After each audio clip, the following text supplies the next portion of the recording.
Today's Tuesday, August 22nd. I'm Terrence Friday with your digital brief. Let's take a look at your top stories. First, we begin with an update on the alleged abduction of two-week-old twin boys. Livonia police say the babies are safe, and now police are looking for answers in that investigation. Authorities say the twins, Montana and Matthew Bridges, were staying with their mom at the Quality Inn Motel in Livonia. She left the babies with two friends, and later that night, their mom reported them missing. That led to an Amber Alert Monday morning, and later that same day, someone dropped the babies off at the Detroit Police Department's 9th Precinct building. Safely brought inside the precinct, made contact with an officer on the desk. As you can imagine, the entire precinct was on high alert. We got the same Amber Alert that you all had or got. And so to see them walk in with the two babies, we were all very, very happy. Livonia police worked with the Detroit Police Department and the FBI on the investigation. We're told several people are being brought in for questioning. There are heavy hearts over the loss of Vivian Carmody. The wife of Eastern Market CEO died when she and her husband, Dan, were hit by a car over the weekend. He's still recovering in the hospital. Ray Strickland spoke with the mayor of Berkeley, who says the city wouldn't be what it is today if it wasn't for Vivian.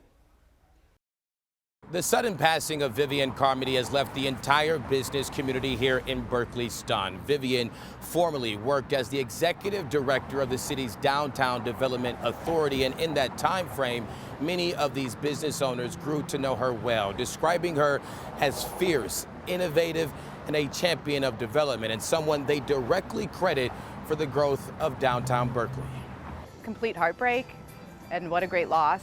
Katie Kutcher is mourning the loss of her friend Vivian Carmody, a woman she calls an inspiration and one of the main reasons she bought a building on Coolidge Highway in Berkeley. She is somebody I looked up to, somebody who had vision and could see a city and know what it needed.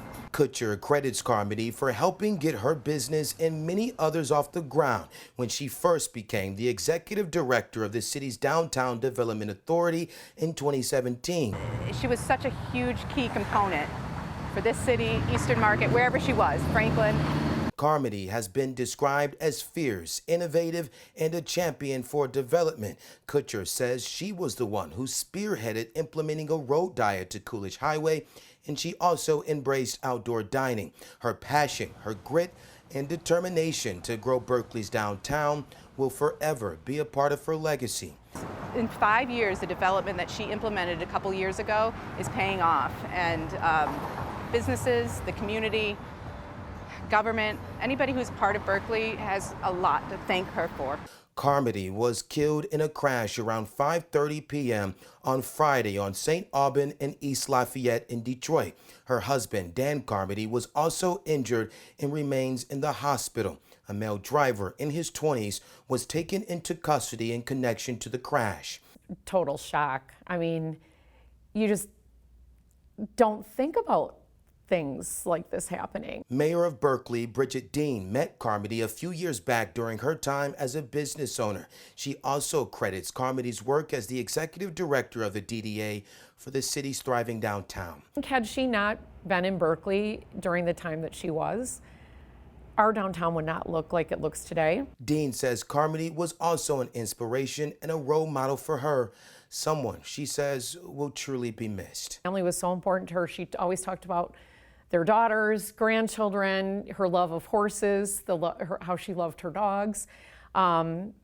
She was so vibrant and full of life. Reporting in Berkeley, Ray Strickland, CBS News Detroit. All right, time now for a check of the forecast with next weather meteorologist Kylie Miller. Today I'm calling it a good mix of sun and clouds. Temperatures will climb into the upper 70s for today. A few stray rain showers may roll through the thumb, mainly north of I-69's corridor. Tomorrow, though, everyone's getting in on the rain and some storms, too, as we have the potential for some significant weather for the morning as well as the late afternoon. So make sure you're staying weather prepared. All weather hazards are on the table with tomorrow's severe weather threat.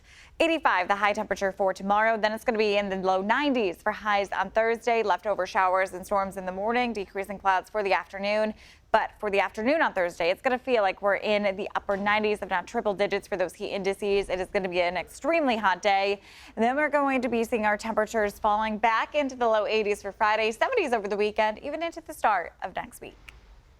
All right, thanks, Kylie. That's going to do it for today's Digital Brief. For the latest news, sports, and weather, we're covering it all for you here on CBS News Detroit, streaming live on the CBS News app and Pluto TV.